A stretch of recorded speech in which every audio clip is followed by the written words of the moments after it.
Bien-aimés dans le Seigneur, bonjour. Une fois de plus, bienvenue. Ce matin, nous parlons de la patience, fruit de l'esprit. Il ne s'agit pas de la patience face aux attentes nous concernant nous. Ok. Lorsqu'on parle du fruit de l'esprit, on parle du caractère que nous adaptons pour le bien des autres. On parle du caractère que nous adaptons dans nos relations avec les autres. Maintenant, on ne parle pas d'une patience ici où je dois être patient. Le Seigneur m'a promis telle chose, le Seigneur va faire telle chose pour moi. Telle personne m'a promis telle chose, je patience, j'attends. Non. La patience dont il est question ici, c'est envers les autres qui sont peut-être dans l'immaturité, qui sont dans une étape de leur vie où ils ont du mal à travailler, ils tombent tout le temps, ils sont dans une situation où il y a encore des choses qui sont là, mais qui ne devraient pas être là.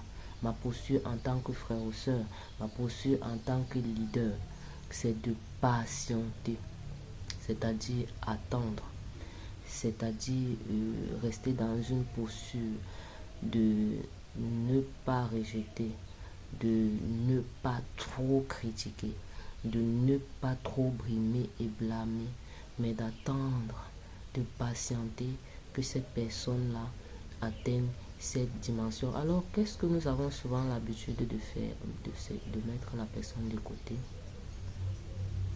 Mais sauf qu'en mettant la personne de côté, on ne sait pas si c'est au travers de nous que cette personne devait grandir. Sauf que mettre cette personne de côté n'est pas trop avantageux, ni pour nous, ni pour l'autre. Parce que le don que Dieu nous donne, c'est pour les autres. Le don que nous recevons, c'est pour l'autre.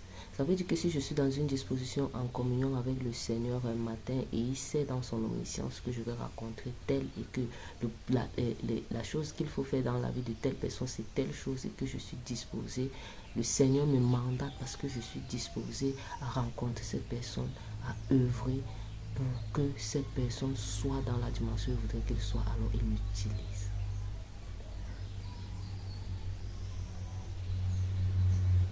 Mais maintenant, si je suis dans une position où dès que tu m'énerves, je déclasse.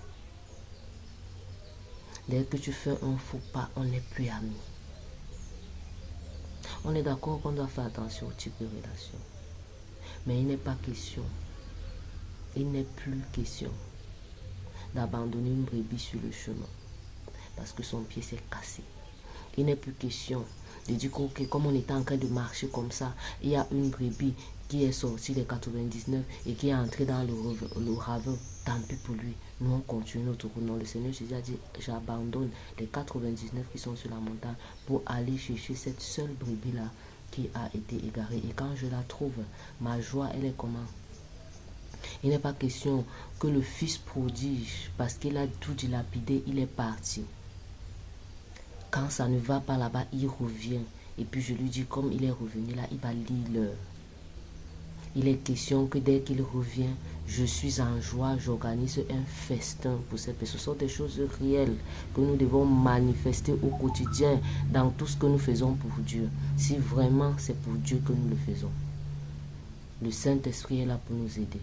C'est-à-dire nous avons la capacité de le faire. La bonté envers ceux qui ne le méritent pas. La patience, je patiente. J'ai suivi un serviteur du Seigneur dit un jour la douleur de ça. On est dans une douleur, mais une bonne douleur en fait, pas une douleur du monde. Une bonne douleur parce que supporter là aussi ce n'est pas facile, mais c'est ce que le Seigneur veut que nous fassions. Quand il était là-bas sur la croix, la seule personne où la Bible, le seul endroit où la Bible dit que Jésus, il a transpiré, les sueurs de gouttes étaient comparables au sang, c'est parce qu'il pensait à ce qu'il allait aller subir sur la croix pour nous. Est-ce que ça a été facile dans son humanité? Non. Mais il a porté cette souffrance pour nous. Il s'est sacrifié pour nous. Une question pour nous ce matin. Lorsqu'on parle de l'héritage qu'on aura ou l'héritage qu'on a reçu avec le Seigneur, nous pensons souvent à quel héritage? À ce qu'on va aller s'asseoir sur son trône avec lui, à ce qu'on va aller discuter le trône avec lui. Bien sûr que non. À la souffrance.